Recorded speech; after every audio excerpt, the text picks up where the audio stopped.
it's too caught up in banking on old names and old franchises and characters that people have already known. It's banking too much on big flashy productions and stuff like that. And it's moved and it's banking too much on trying to advocate some political idea, that it's like you take all of those things and you shove them together. You're so far away from the core, from just doing the basic core things of what storytelling is about and has been about for centuries.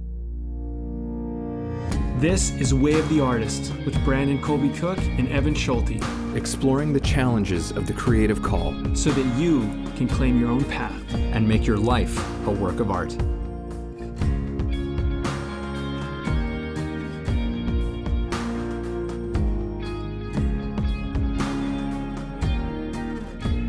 All right, well, hopefully third time is a charm. Third kick at the cat on getting this one to go ahead. So let me try and run through it quick. I was watching Interstellar last night, and I was like, this is a fantastic movie. Not a perfect movie, but a fantastic movie that encapsulates so much of everything you want, not only in movies, but in storytelling.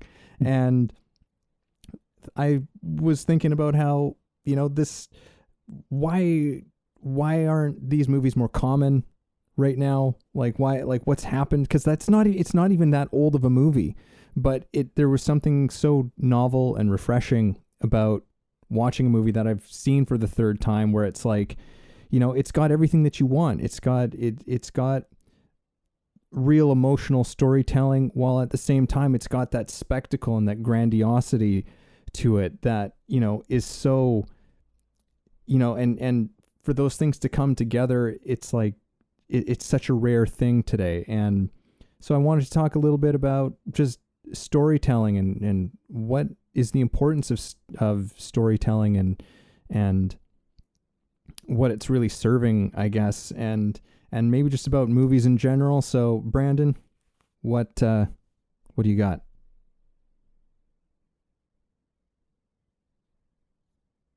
Well, we're kind of recapping here because we tried recording this a couple times already and it keeps getting shut off. So I don't know if this podcast will make it or not, but if you're hearing it, we somehow survived. So, I think, I don't know. I guess my point is really just that filmmaking is in an interesting place right now. I think that we're going to have a revolution in the next 5 to 10, 15 years, which sounds like a lot of time, and it might take that time. But right now we're caught up in the business of it all, and the business and the art are like a weigh scale, and I look at it that way. I think the business, it has too much weight on it, and there's not enough on story right now. And that's why I think we're failing to see that great work where it has that personal story and spectacle at the same time, which is really what makes the ultimate movie, I think, in most cases, where you can make it personal and yet bring people to the spectacle. From a movie standpoint, that is kind of the ultimate balance.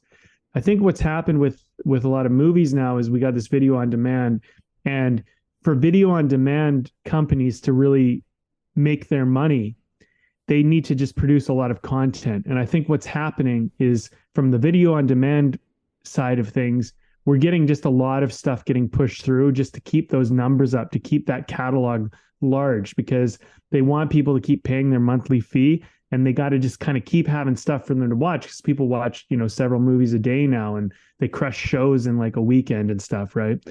And then from the movie theater point of view, I think what's happening is they're not confident in their ability to get people out to the theater. And so what's creating is a very conservative filmmaking process. And so they want to have these safe choices, pre-sold franchise type stuff. Mm-hmm. And what's happening is I think it's a matter of kind of playing it safe, being pulled in too many directions at once. And I think the whole point of this conversation, what I'd say I'm excited about is maybe looking into story and going like, for those of you out there who, are tomorrow's filmmakers and tomorrow's screenwriters or storytellers in different mediums, I think this is a great conversation for looking into like, how do you do that? Because we're going to need those people. Eventually, the storytellers are going to be called out again, and Nolan is a great storyteller. The thing is that right now, maybe great storytellers are not as in demand because the business is kind of, managing, but I think it's just managing. I think it's just, I think it's just staying afloat. Because you look at the way some of these movies like Indiana Jones, the latest Indiana Jones, how they're performing and what's going on, and the canary in the coal mine is already going off, right? And so there's warning flags like, hey, warning signs. This isn't working. You can't just paint by numbers here. Yeah, and that is, I do take that as a very positive sign that a lot of this stuff that's just so, and it, we don't like to be super critical people because making making a movie is a hard thing to do, but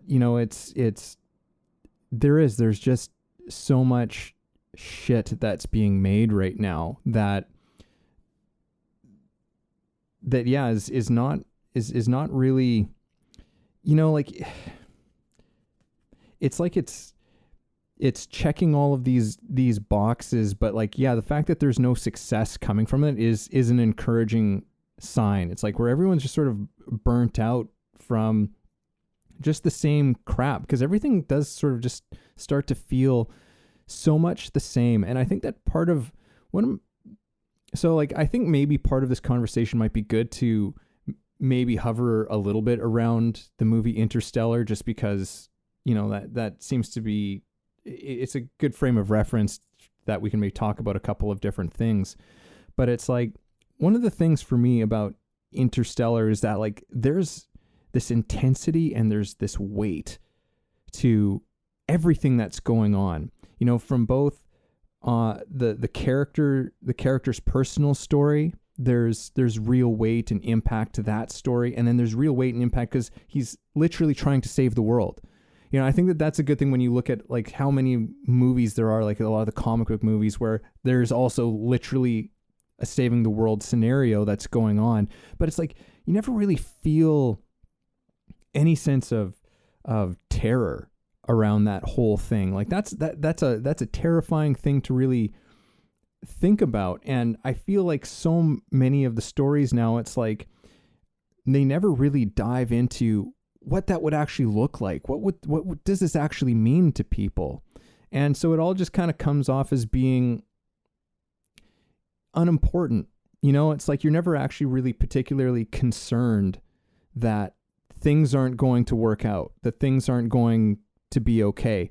And again, this is probably the third or fourth time I've seen Interstellar. I know how this movie ends, and yet I'm sitting there watching it I don't know what's going to happen.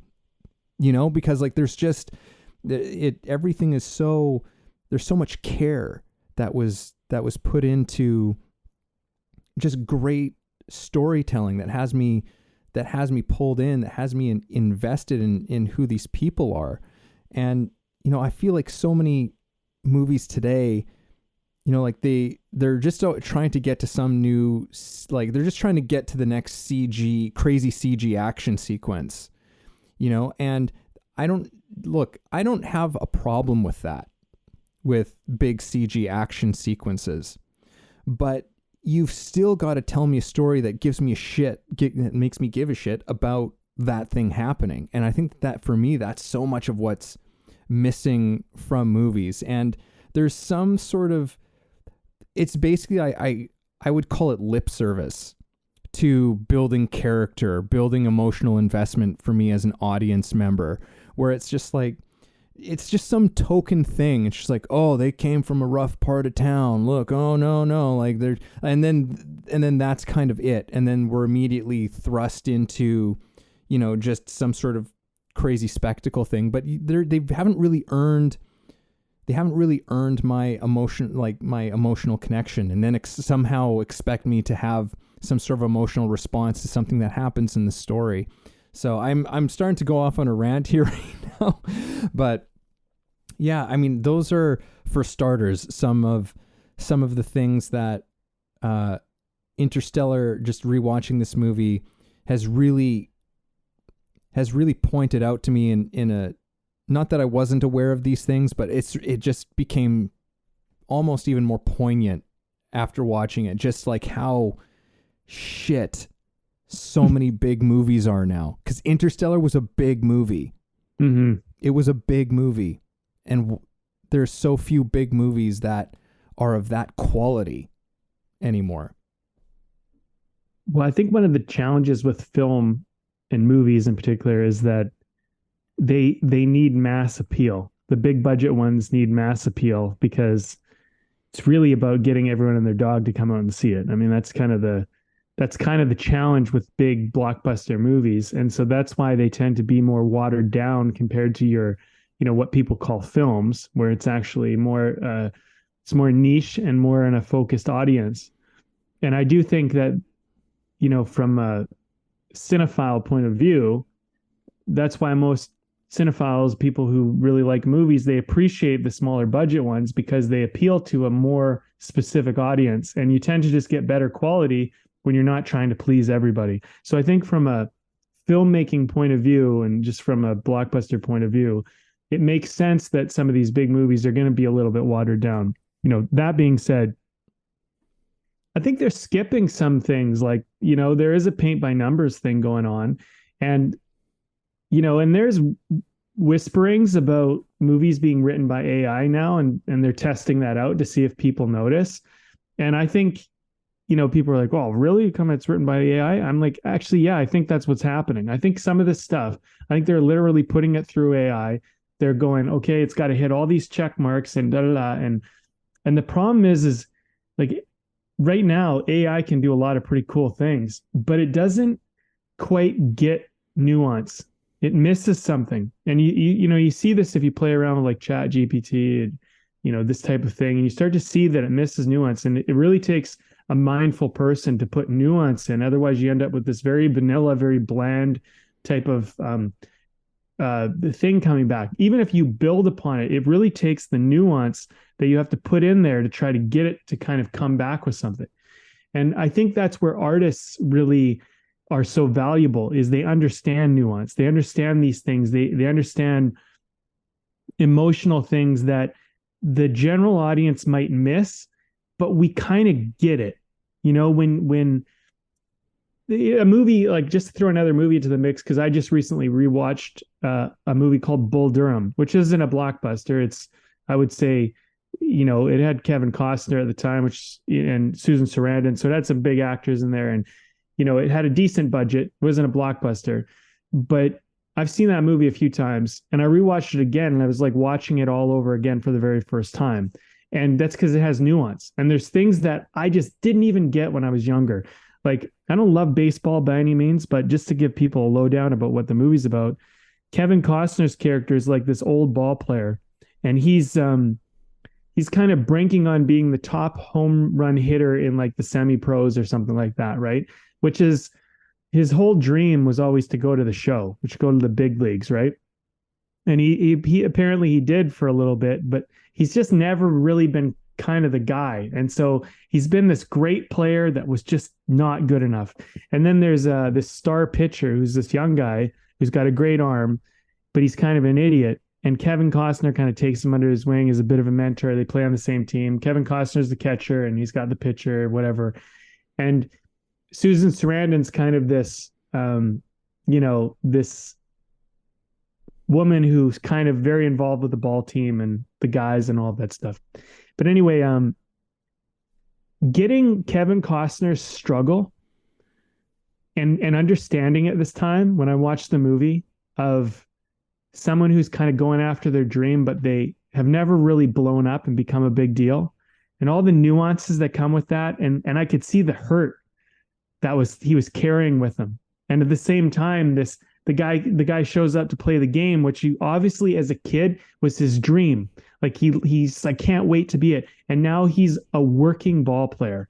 And I think this is an interesting thing for artists out there to think about this. You might have dreams of becoming a filmmaker, and you have these big dreams of being like Christopher Nolan, big people like that. And you might just become that working filmmaker. And like, that nuance of your art gets watered down because now you're just trying to make your paycheck and get your next job and do your next thing like anyone else. Mm-hmm. And so in this film industry, you know, people look at, when we're young, we look at these great filmmakers who somehow broke away from being working filmmakers and they became essentially these stars. That isn't normal.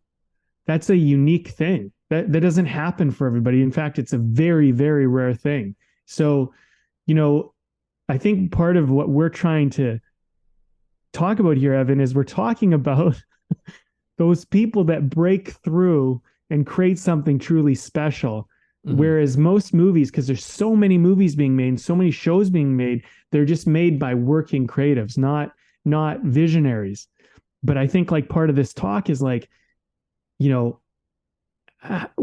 where does the visionary have a place, and why is that so important, and why should we keep aspiring to that even when we have careers, even when we are just working, like that childhood dream, you know? Mm-hmm. Like people, when they dream of playing baseball or something, or hockey, I don't know, like Wayne Gretzky, you know, basketball, Michael Jordan, they think of being that star, right? But in reality, when most people make it, they don't become the star. And, you know, and I think there's a part of that in story where we just kind of go, well, this is what gets the job done. Mm-hmm. You know? And I feel like that's what we're talking about here. We're talking about a lot of movies that the job kind of got done, but we're like, no, that's not what we're after. When I go to a cinematic experience, I want heart, I want nuance, I want desire, I want a real story. I don't want it just paint by numbers.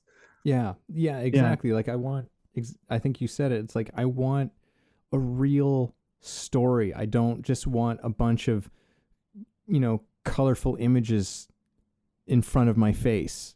You know, like I'm grown out of that for many decades now.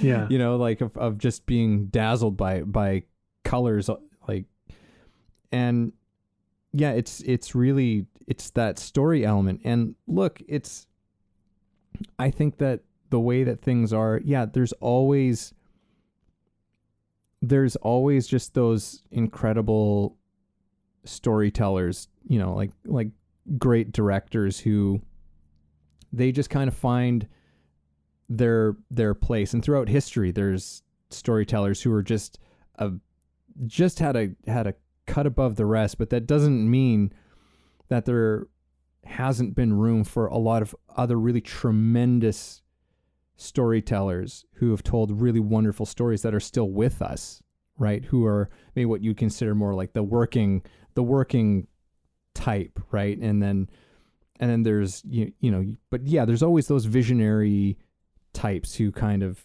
just everyone's in awe of, because of they bring some kind of awareness, sensibility to the thing that's just, you know, I think they're people who have a capacity to really just let this thing flow through them in a way without getting too down the road with that and woo with it.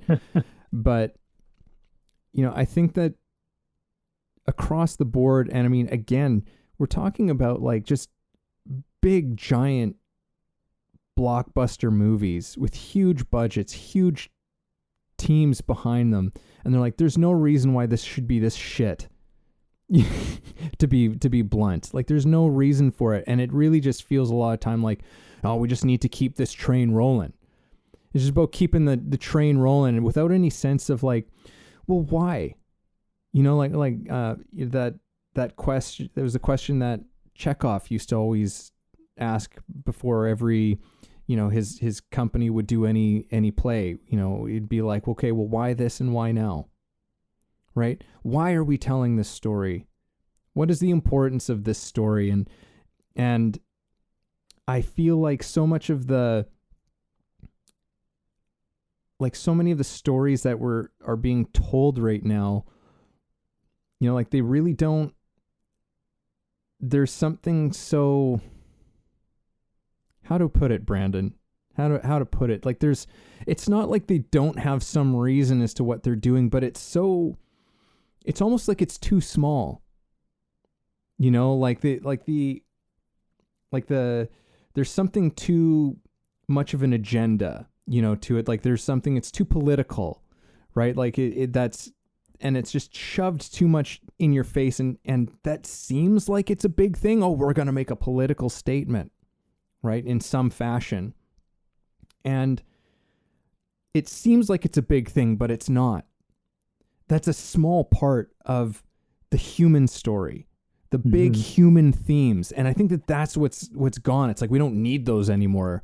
We don't need these great archetypes in our stories anymore. It's like, that to me is the thing that I feel is so lacking right now. It's like, and it's too color by numbers. Everything is just, and I don't know what the solution to that is necessarily, but I mean, I think that, again, as you were saying, the fact that a lot of these very big budget movies are just absolutely tanking, not just at the box office, but critically as well.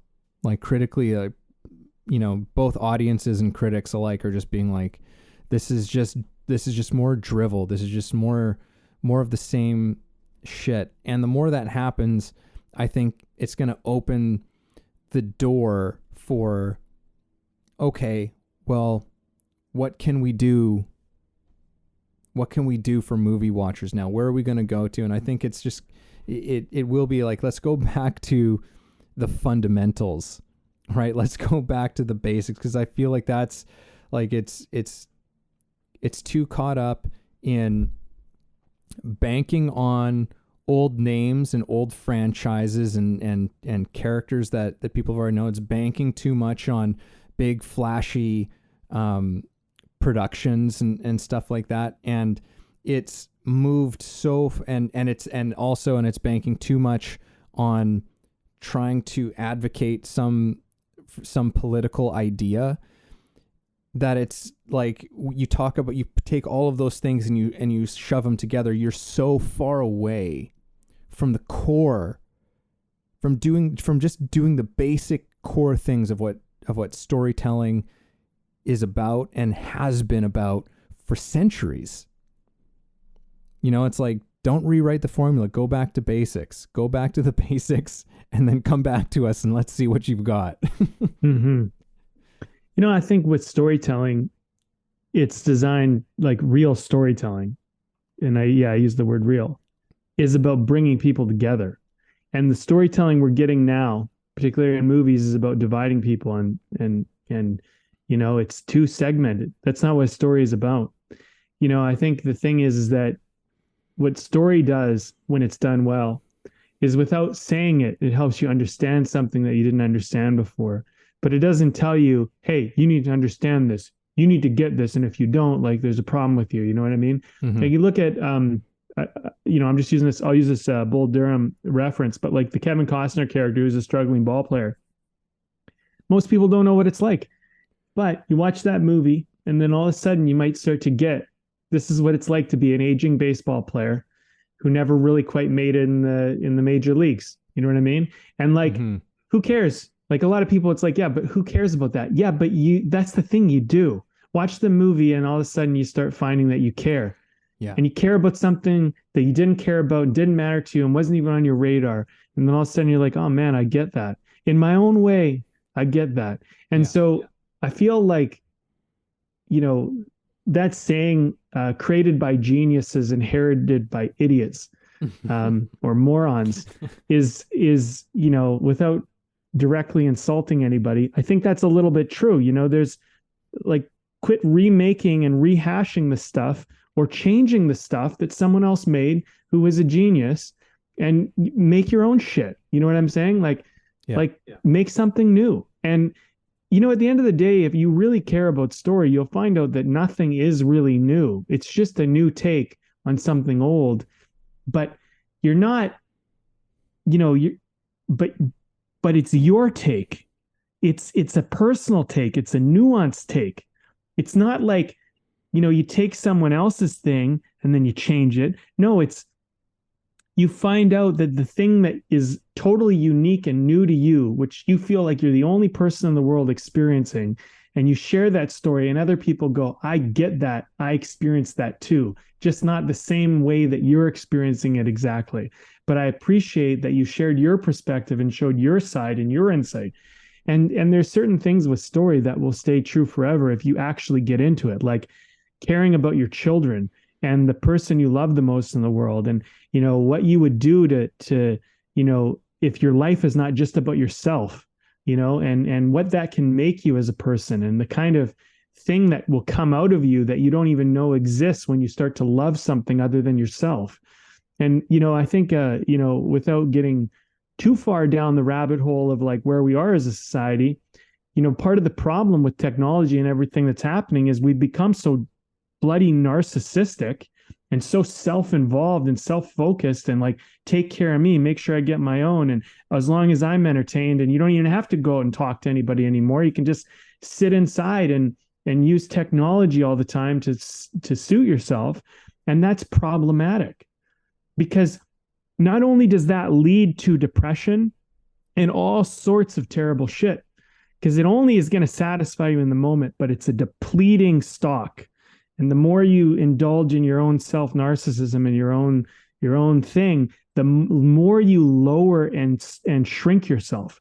It is only through love and expansion and getting out there and finding things to care about other than yourself that you really see how big you are, that you really see what your character is.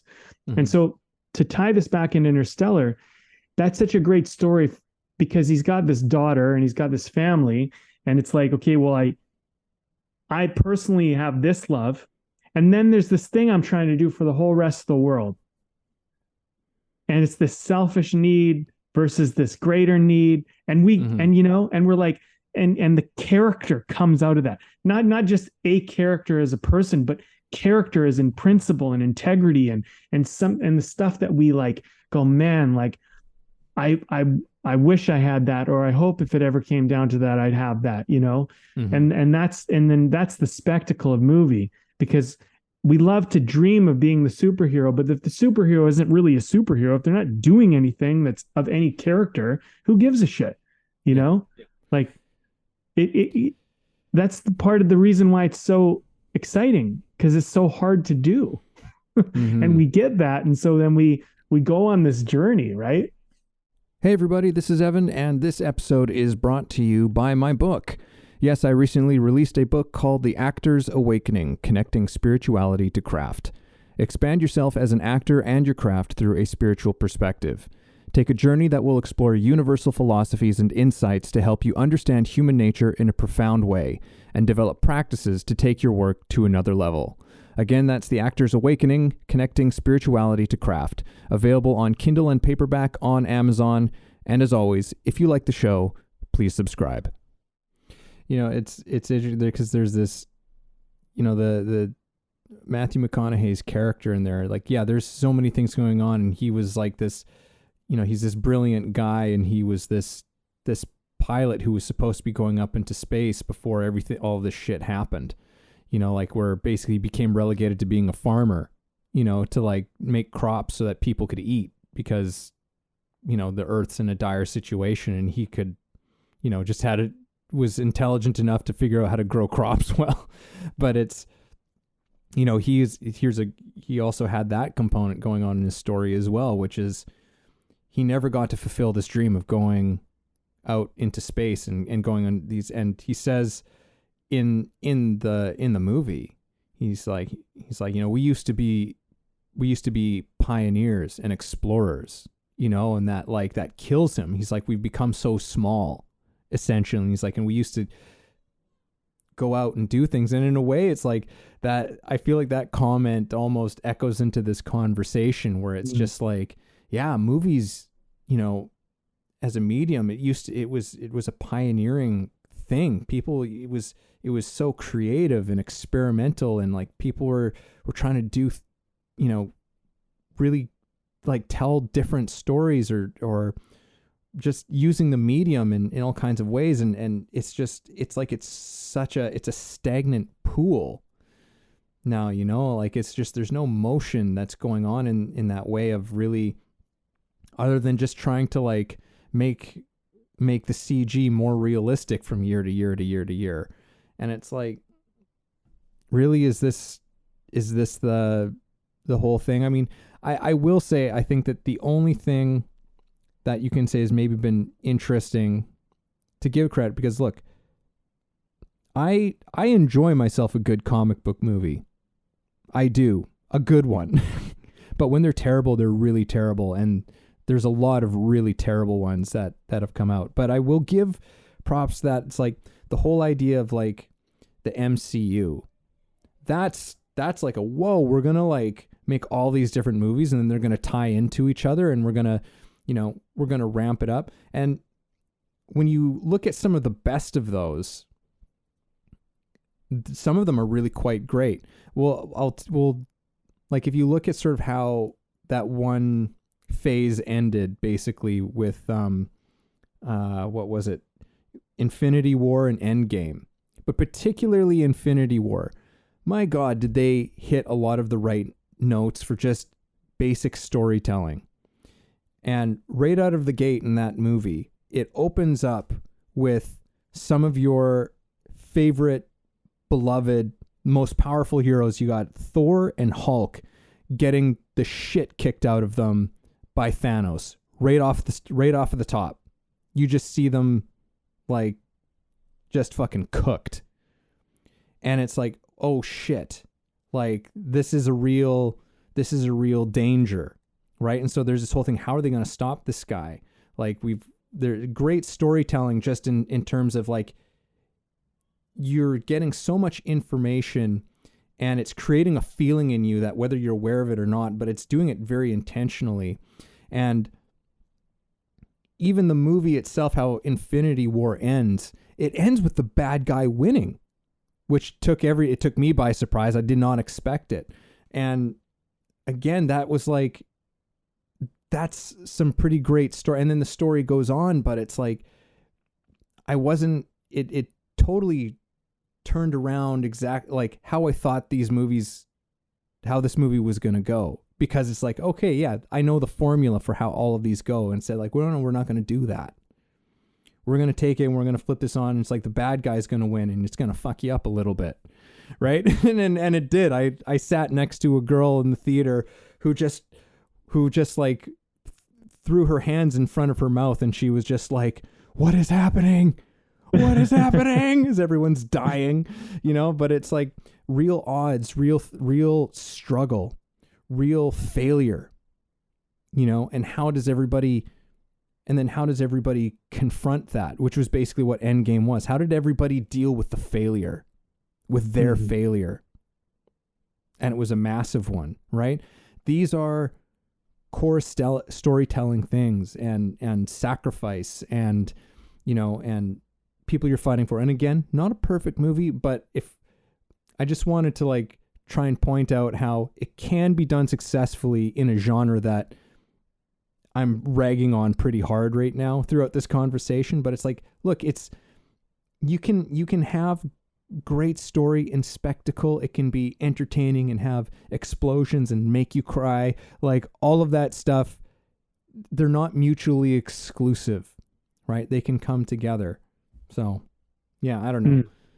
Yeah, no, I mean, I think it's important to kind of identify why things work and why they don't work. And, you know, I mean, I think with movies, there's something special about movies, and particularly about how there's such an origin of how we consume entertainment. There's such a big part of it. Like, I mean, you can go back and you can say, well, it was like more like theater and whatever, but like from a, you know, video captured type of situation, like it's you know, it's these movies. And so things are moving more and more into the television medium, where people want to see these longer drawn out stories where characters develop and they get those little kind of, you know, it's not so much about spectacle. Sometimes it's about, you know, with TV, sometimes it's about kind of a conversation or a relationship development, and that's satisfying for people.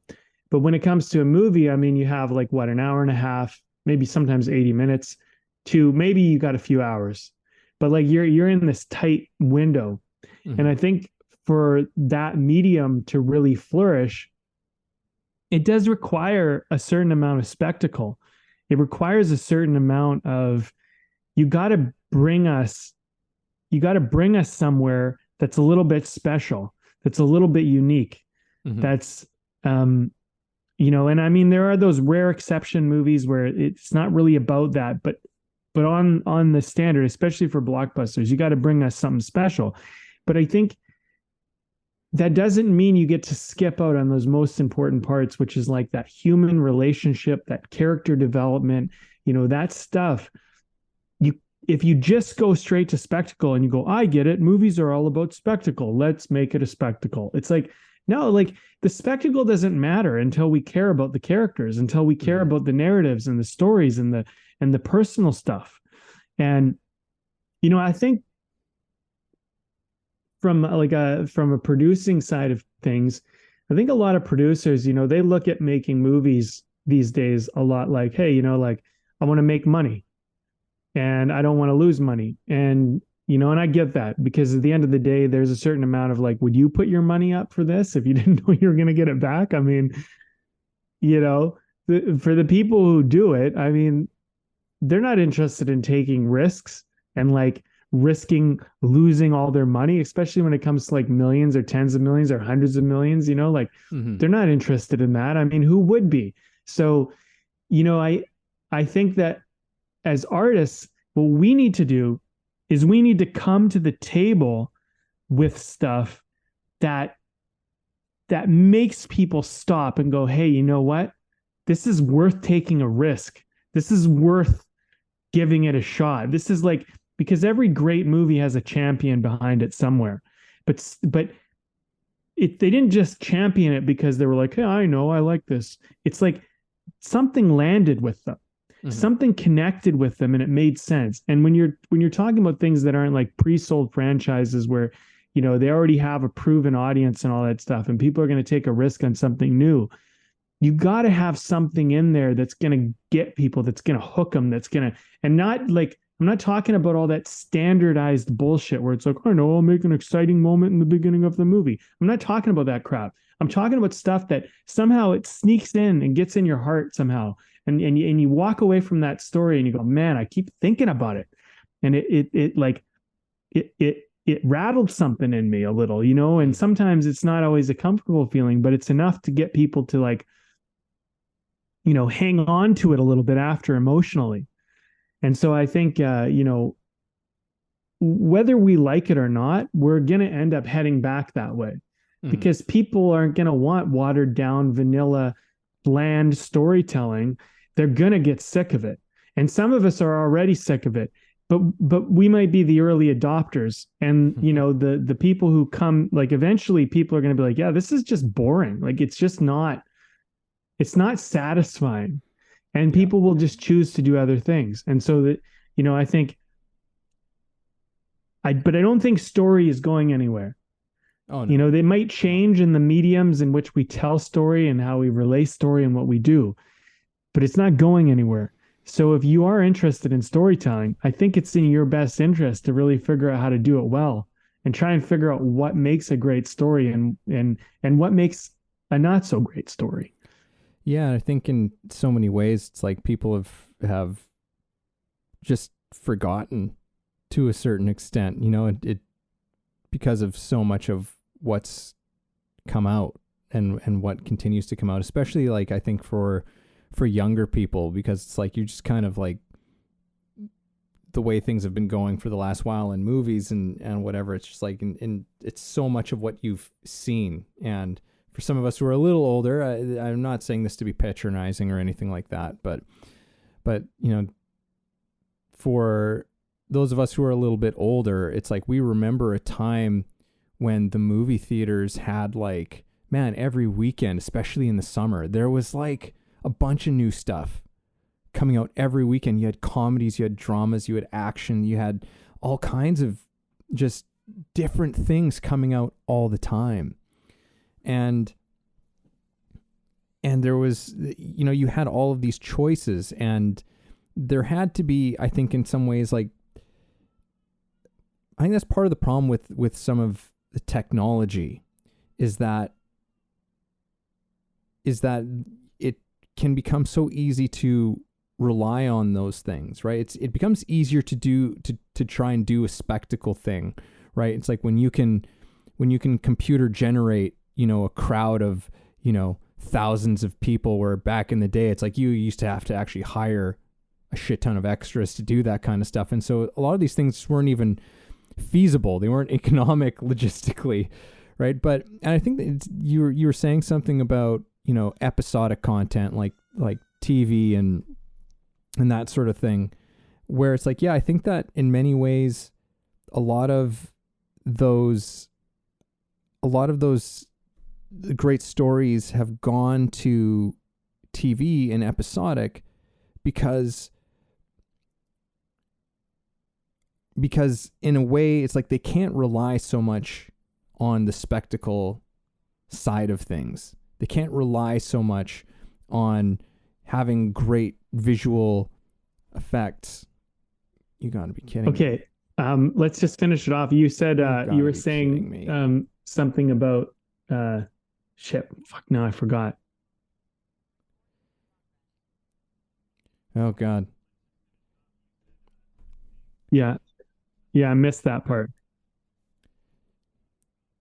I was talking about like sort of like I started getting into like TV and film and like why there might have been a change there, kind of a thing. So like, okay, so yeah, like it's just, I was just talking about how like, in many ways it's like technology has sort of shifted things and made it easier to take some like cut corners and just try and I think that a big part of why a lot of episodic and TV content got, upped in quality, not always, because there's a lot of shit that's made on TV too, but is that you don't have these huge budgets to compete with movies in terms of creating that kind of spectacle. Not typically. It's very rare that happens, because like movies will pretty much always be able to do better visual effects and have a more polished product in terms of like just the visual production side of things than a TV series can.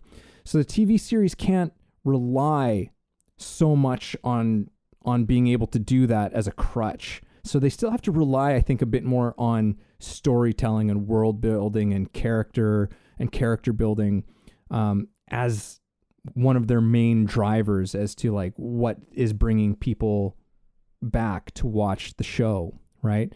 I'm not saying that as like a 100% rule, but it is interesting how over the last number of years, people have gotten so much more into episodic content. And I think it's because it's like, well, that's because there's more stories. There's more good stories being told there. Movies have become just sort of this place where you go and watch the fireworks, right?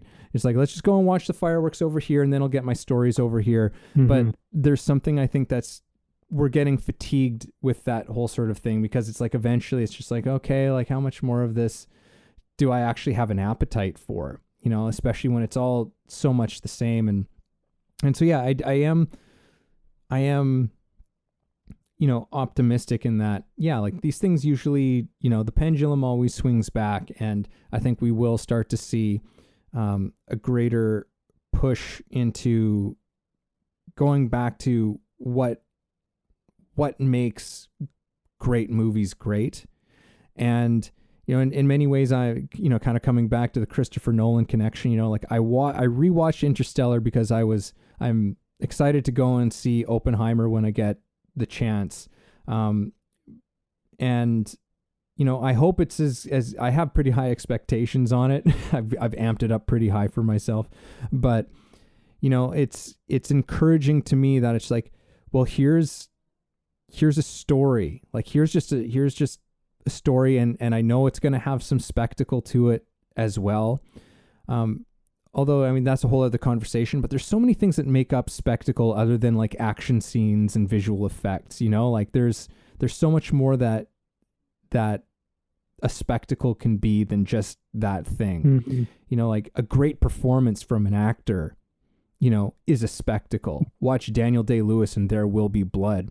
Watch Meryl Streep in Bridges of Madison County. Jesus Christ. Like, it's just like, that's spectacle too, right? Like, it's just watching an incredible performance by somebody, or watching an incredible ensemble cast, or whatever it is. There's so many things that fit into that category. But I'm encouraged by the fact that this movie has come out and is being as well received as it is, and that so many people are going out to see it. It's an indicator of, it's just like, yeah, you don't need some sort of old franchise or comic book character to get people to come to the theater. You can just, and I mean, certainly Nolan carries a big weight with him in terms of bringing people in, but it's like, but there's a reason for it. It's not just because of his name. His name is what it is because of what he's done, right? Because of the stories that he's told. And we just go, holy shit, man. And that's why I think that he's one of the absolute best in the game, in terms of, like, he has figured out something about making a story that has everything to it. Like, it's like a foundationally strong story with good characters, but like really extraordinary plots and moments where you're just like, whoa, like, he just shows you something on screen that's just pretty amazing. Like, Inception had, like, there's so many sequences you can think of there. You're like, whoa, what a visual spectacle. While there's this story of this guy just trying to get back to his kids.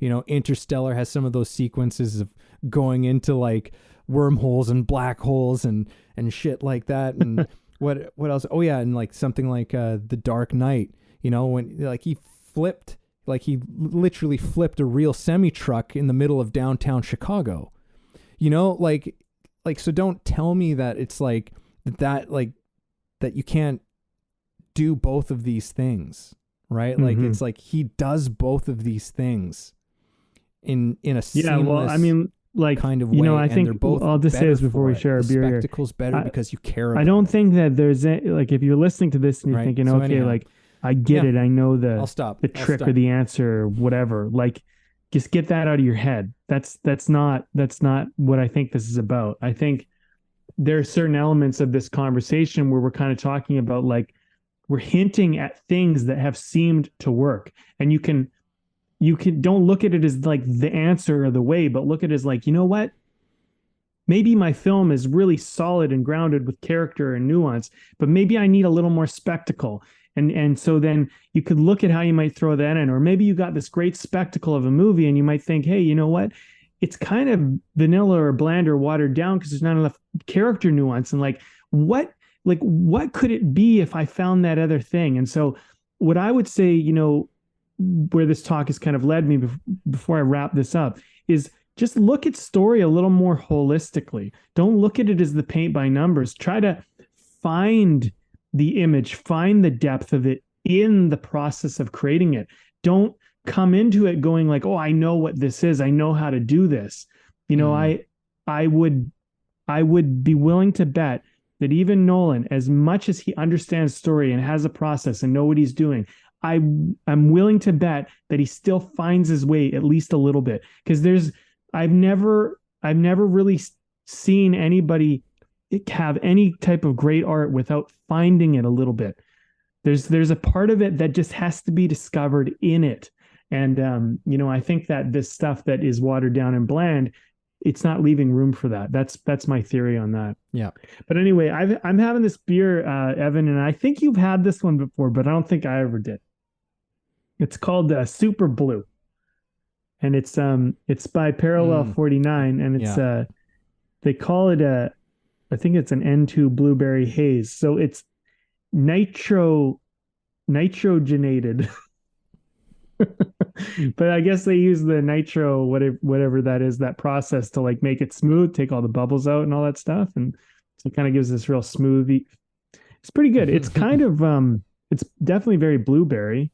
It's definitely got a little haze. It's almost kind of has like a touch of a sour in it. I don't really know because maybe the blueberry, but Anyway, it's been nice. It's been it's different. It's unique, but it's I wasn't really sure. It was kind of a gamble. I'm like, let's try it out. Let's see if this works out. And it's been all right. Yeah. I've been enjoying it for the podcast. So how about yourself?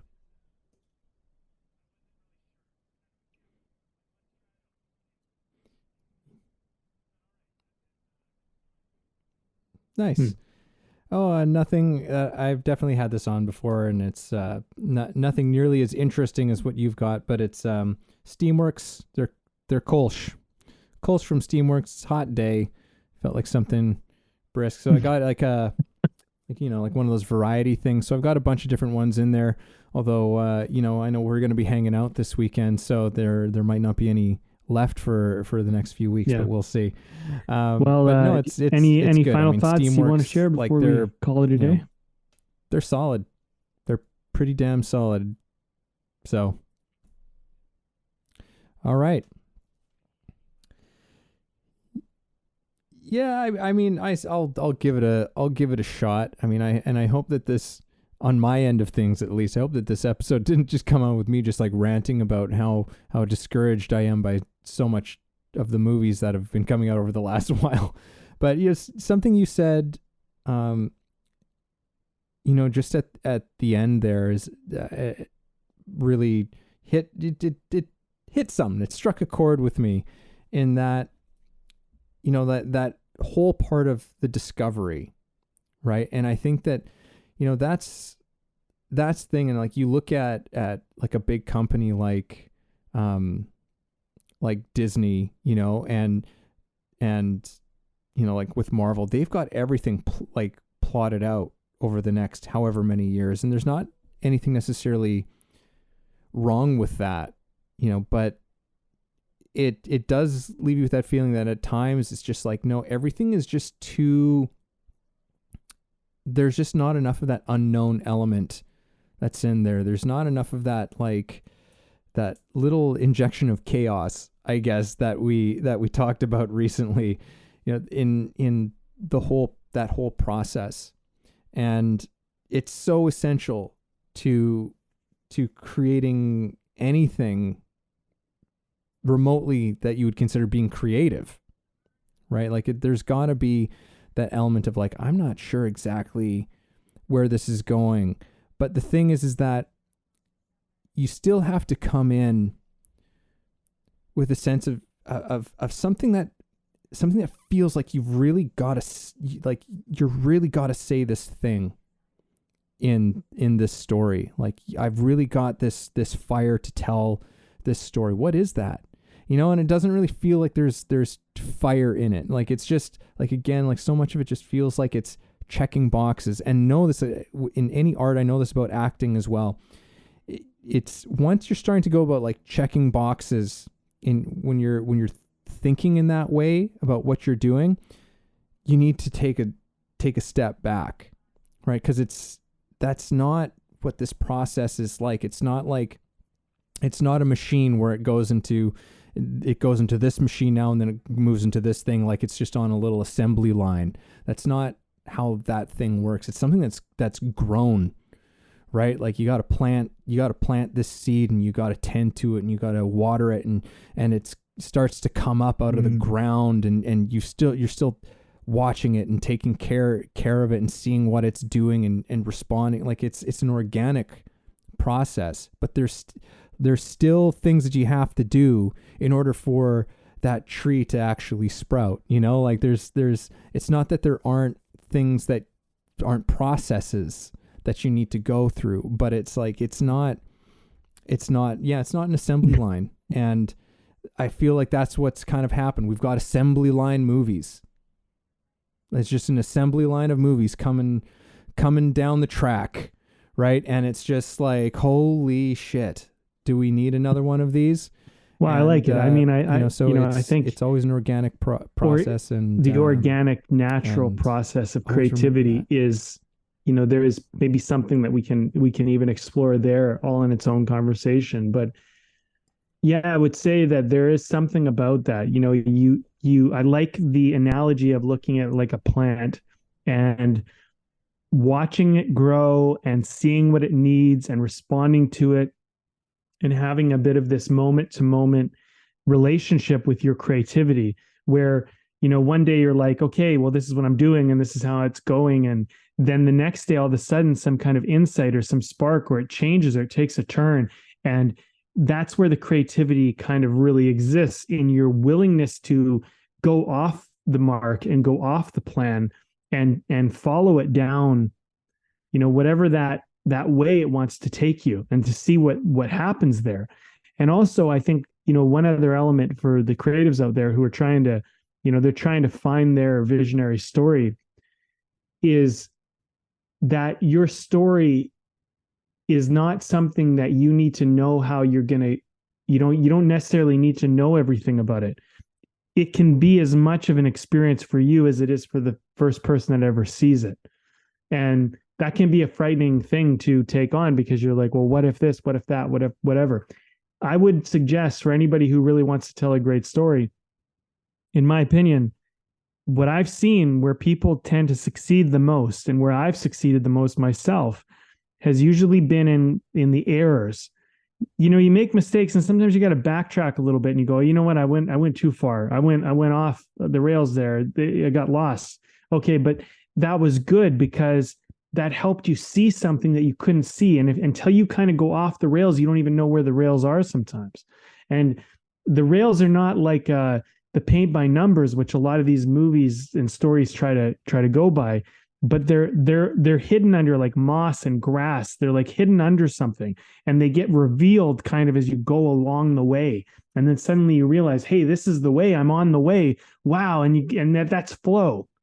And flow is like suddenly you like, and you're on track, but you didn't even know the track was there, but it's just so perfect. And you're like, how did I end up here? I don't even know. And that's part of the creative process. I think that for the future, I think that's what the real artists of the future need to embrace. Because right now we're in a very controlled, very paint by numbers model, wherein the business is running the show, but the art is going to take over again, because nature always takes back over, and the nature of art will take over. And in that time, if you want to be primed, if you want to be ready to be that visionary storyteller that we need, embrace the nature. When everybody's over here painting by numbers, you embracing the nature is going to be special. So don't do what everyone else is doing. Do what you need to do. And that's what's going to make you a Nolan, and not just somebody that's kind of out there working on this stuff.